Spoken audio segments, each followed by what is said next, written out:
Merhaba, bir önceki video serimizde veri analitiğinin ne olduğundan bahsetmiştik. Şirket stratejisinden başlayarak yapılmak istenen adımları, organizasyonun genelini ve veri analitiğinin karar alma süreçlerinde nasıl kullanılabileceğini, büyük resmin ne olduğunu anlamaya çalışmıştık. Şimdi gelin veri analizi konusuna biraz daha yakından bakalım.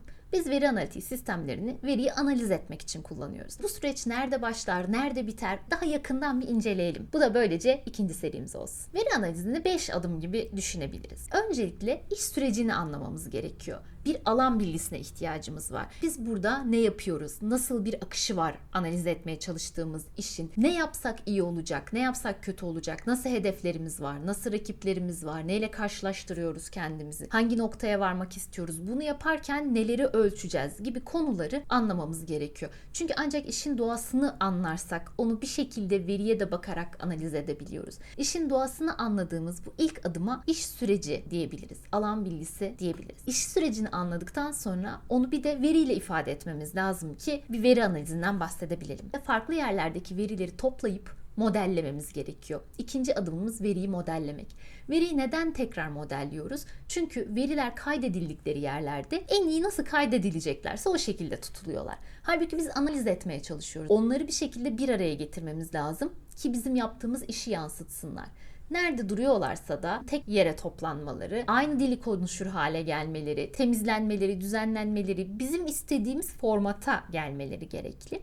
Bütün bu sürece veri modelleme süreci diyoruz. Bu iş için ihtiyaç olan verileri bir araya toplamak. Veri modelleme bazen oranla daha basit bir şekilde yapılabilirken bazı analizler için bazen çok karmaşık şekillerde yapmamız, çok derin hesaplamalar kullanmamız, çok ileri algoritmalara başvurmamız gerekebiliyor. Hem basit anlamında hem de çok gelişmiş anlamında ele alabiliriz bu veriyi modellemek kısmını. Ama her halükarda verinin bizim işimize yarayacak ve bizim analiz etmeye çalıştığımız işi yansıtacak şekilde bir araya gelmiş olması gerekli. Bu da ikinci adım. Üçüncü adımda veriyi görselleştiriyoruz. Onu anlayabileceğimiz bir dile getirmeye çalışıyoruz.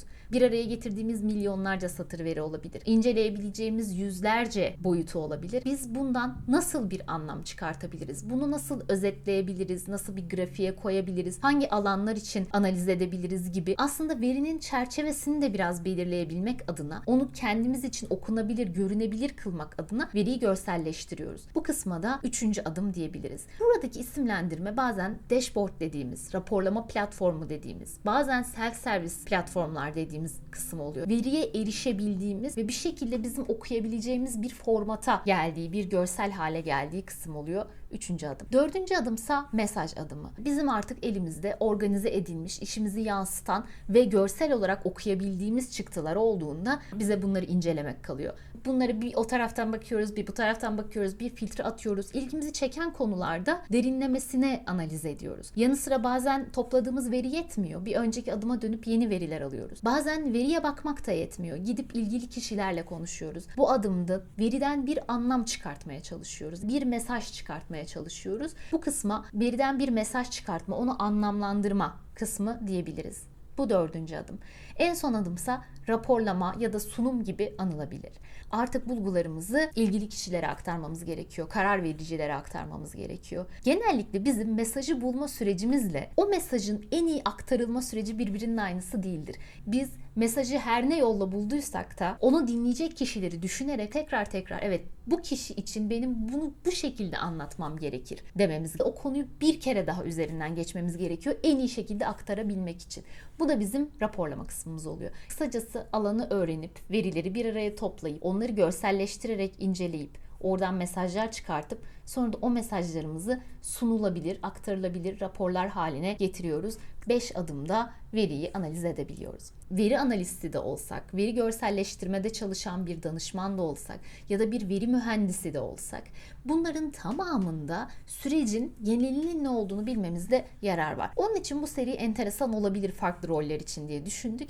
Her bir adımı inceleyerek devam edeceğiz.